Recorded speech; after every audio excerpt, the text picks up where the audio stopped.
अस्सलाम वालेकुम एवरीवन। इस सीरीज में हम देखने वाले हैं कि आप किस तरीके से गेम के सर्वर्स को क्रिएट करते हैं, खास तौर पे स्टीम के। अच्छा, इसमें जो है वो तकरीबन पहली 4 या 5 वीडियोस आप देख लें तो काफ़ी है आपके लिए। जो इंट्रोडक्शन वाली है और इसके बाद वाली जो वीडियो है ना, वो आपने लाजमी देखनी है, क्योंकि उसके अंदर मैंने बेसिक्स आपको बताएं कि आप किस तरीके से स्टीम के गेम्स के जितने भी सर्वर्स हैं वो बना सकते हैं। CSGO हो गई, रस्ट हो गई, या कंप्लीट लिस्ट जो है वो भी अवेलेबल है, वो भी मैंने उस पर शो कराई हुई है। जो मेरी थर्ड वीडियो है उसके अंदर पूरी लिस्ट अवेलेबल है, वहां से जाके आप देख सकते हैं वो जी। तो इंट्रोडक्शन स्टार्ट करते हैं। सबसे पहला जो पॉइंट है, वर्क्स विद स्टीम CMD। ये स्टीम CMD जो है ये एक सॉफ्टवेयर है जो आपको चाहिए होता है लाजमी। जो भी आप स्टीम का सर्वर बनाएंगे उसके लिए ये आपको डाउनलोड करना और इंस्टॉल करना लाजमी होगा। स्टीम CMD का काम क्या होता है, दूसरे पॉइंट पे आते हैं। स्टीम CMD जो है ना, ये आपका जो गेम की सर्वर की फाइल्स है ना, वो डाउनलोड करने के लिए इस्तेमाल होता है। और मेन जो काम इसका है कि ये आपके गेम के सर्वर का स्टीम के साथ कनेक्शन जो है वो स्टैब्लिश रखता है। यानी कि स्टीम के अंदर जितने भी IPs वगैरह हैं, पब्लिक IPs वगैरह, वो आपकी सेव रहती हैं और उसके साथ कनेक्शन ये स्टैब्लिश रखता है आपके स्टीम के साथ, ताकि वहां से लोग वगैरह जितने ज्वाइन करना चाहते कर सकें और गेम का डाटा भी जो है वो वहाँ पे सेव रहता है।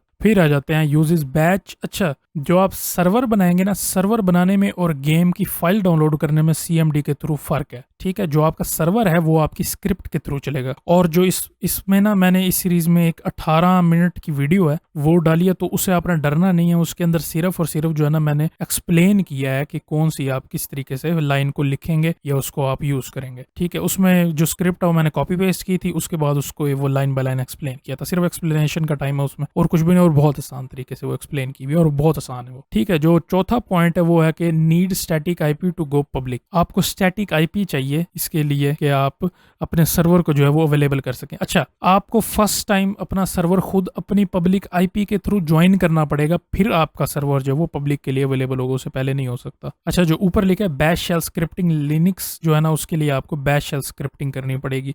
और जो विंडोज में आप लिखेंगे वो आप करेंगे बैच के थ्रू, BATCH। और जो आपका सर्वर होगा उसकी फाइल .bat पे एंड होगी। ये भी आपको आगे चल के इंस्टॉलेशन में थर्ड या फोर्थ वीडियो के अंदर आपको पता लग जाएगा। ठीक है, फिर आ जाता है works faster on SSD NVMe। अगर आपकी SSD NVMe लगी हुई है, बेशक आपकी विंडोज़ भी उस पर हुई है, तो ये काम सही करेगा, फास्ट करेगा।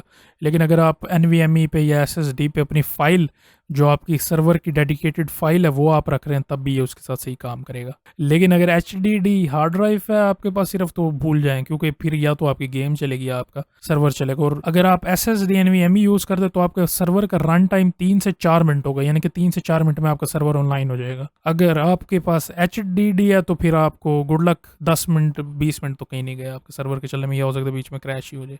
और जो सर्वर अवेलेबल हैं सर्वर की डेडिकेटेड लिस्ट में, वो आप जाके सर्च कर सकते हैं। गूगल पे लिखें कि steam CMD dedicated server list, तो वहाँ पे आ जाएगा। वहाँ पे विंडोज़ के भी और लिनक्स के भी सर्वर्स अवेलेबल हैं। ये भी मैंने एक्सप्लेन कर दिया है थर्ड वीडियो के अंदर, ये मैंने बताया हुआ सारा, वहाँ पे शो भी किया हुआ मैंने। फिर आ जाते हैं use dedicated hardware is highly recommended. जो भी आप सर्वर बनाएंगे आप अपने कंप्यूटर के ऊपर ना बनाएं। अब मेरे कंप्यूटर के अंदर 6 कोर है और 12 GB रैम है, तो उससे हो ये रहा है कि जब भी मैं गेम चलाता हूँ अपने सेम ही कंप्यूटर पे, गेम मेरी लेती तकरीबन 8 GB तक, और अगर सर्वर भी चलाऊँ तो सर्वर भी 4 से 6 GB तक जब वो रैम लेगा, तो इतनी पूरी नहीं पड़ती। इसके लिए कि मैं जो सर्वर भी चलाऊँ, गेम भी चलाऊँ, गेम फिर मेरे कोर भी लेगी। 6 कोर है तो 4 कोर तो गेम ले जाती है। ठीक है, तो इसलिए आपको रिकमेंड है कि आप एक डेडिकेटेड सर्वर लें जिसके ऊपर सिर्फ आप लिनक्स कर लें, विंडोज कर लें। वैसे लिनक्स ज्यादा रिकमेंडेड है, क्योंकि लिनक्स एक है जिसका नाम है एक्सुबंटू तकरीबन आपकी 512 MB रैम लेगी। लेकिन अगर आपने विंडो की तो 4 GB रैम तो सिर्फ आपकी विंडो ही ले जाएगी। तो 512 MB रैम कम है, तो उसके ऊपर आप सर्वर आराम से बना सकते हैं। वो कम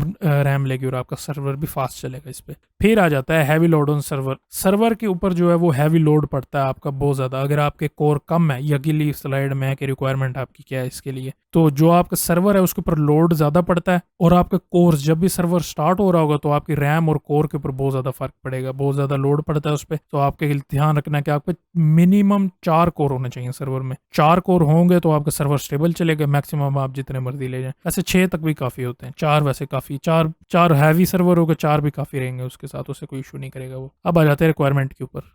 सबसे पहली रिक्वायरमेंट तो वही होगी हमारा स्टीम CMD, ये आपका इंस्टॉल होना लाजमी है। स्टीम CMD को यूज करके आप जो है डाउनलोड करेंगे अपनी सर्वर की फाइल्स, और सर्वर की फाइल्स के साथ जो आप बैच स्क्रिप्ट लिख के डालेंगे उसकी भी वो भी आपको मिल जाती है। आप नेट पे सर्च कर लेंगे, गेम लिखें, आगे उसका लिखें स्क्रिप्ट, सर्वर स्क्रिप्ट, तो आपको शो हो जाएगी। ठीक है, वो स्क्रिप्ट आप लिखेंगे, उसको रन करेंगे और आपका सर्वर चलना शुरू हो जाएगा। वो मैंने इस सीरीज में पूरा दिखा दिया कि मैंने इसमें रस्ट गेम का बनाया सर्वर। ठीक है, तो रस्ट गेम के सर्वर बनाने में मैं खुद भी उसको चलाता हूँ और उसे जो आप अर्निंग भी कर सकते हैं। उसके लिए वो भी मैंने तरीका एंड में थोड़ा समझाया हुआ उसको। तो सिस्टम रिक्वायरमेंट में इसके लिए आपको 4 से 5 GB चाहिए रैम। अच्छा, रैम 4 से 5 GB मिनिमम चाहिए। अगर आपके मैप का साइज बड़ा है ना, और एक और चीज आपने याद रखें, ये आप सीरीज तब देखें जब आपको रस्ट का पता हो कि गेम क्या है, गेम के बारे में पता हो कि गेम में होता क्या क्या। अगर आप बस ऐसे आके देख रहे हैं तो आपके देखने का कोई फायदा नहीं है, इसको छोड़ दें। 4 से 5 GB रैम मिनिमम चाहिए आपको सर्वर चलाने के लिए, जो कि साइज होता है मैप का 2000 मिनिमम साइज होता है। तो मिनिमम 4 से 5 GB रैम चाहिए आपको। फिर आ जाता है कि 4000 से 5000 से 6000, इतना अगर मैप साइज है आपका तो उसके अंदर आपको तकरीबन मिनिमम 8 GB से लेके 9 GB तक सिर्फ सर्वर को रन करने के लिए आपको रैम चाहिए होती है। फिर यूं होता है कि सर्वर चलता रहता है। अगर 24 घंटे चले जाए, रैम आपकी पूरी हो जाए, सर्वर क्रैश कर जाता है। वरना उससे पहले लोगों ने ये किया होता है, अक्सर के एडमिन यूं करते हैं कि उन्होंने प्लगइन किया होता है कि 24 घंटे बाद सर्वर रीस्टार्ट हो जाता है। तो उसे होता ही है कि आपकी जो रैम है वो रिफ्रेश हो जाती है। फिर आ जाता है 3+ कोर प्रोसेसर, 3 से ज्यादा कोर का प्रोसेसर चाहिए मिनिमम आपको, और तकरीबन 6 से 7 GB रैम चाहिए रस्ट के सर्वर के लिए। ये रस्ट के सर्वर की कॉन्फ़िगरेशन है। बाकी अब मिसाल के तौर पे जैसे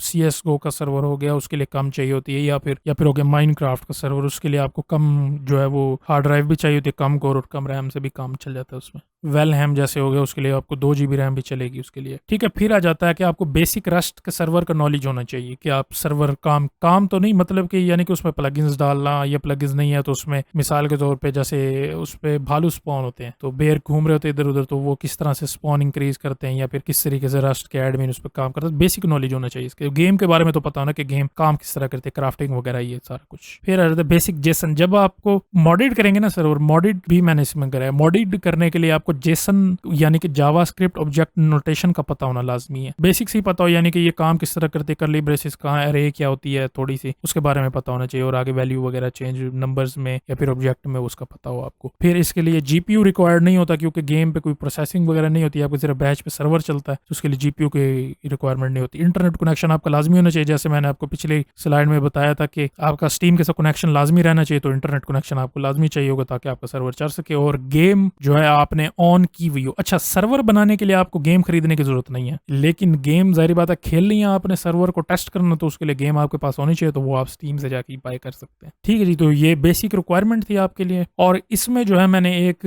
वीडियो है, उसमें रस्ट प्लस की ऐप जो है वो क्रैश हो गई थी उसमें, तो वो काम इसीलिए नहीं करी थी क्योंकि हमारी जो स्टैटिक IP है वो नहीं थी। मेरी स्टैटिक IP मैंने चेंज करा ली थी लास्ट मंथ, तो स्टैटिक IP मेरी नहीं है, डायनामिक है, इसीलिए मैं आपको शो भी कर सक रहा था कि मेरी IP कौन सी थी। ठीक है, तो स्टैटिक IP जब आपकी होगी तब आपकी रस्ट प्लस ऐप जो है वो काम करेगी, रस्ट प्लस ऐप काम करेगी आपकी। ठीक है जी, तो इस वीडियो के लिए इतना सही है। नेक्स्ट में हम चल के स्टीम और इसकी टोटल वर्किंग देखेंगे, किस तरह से काम करते हैं ये।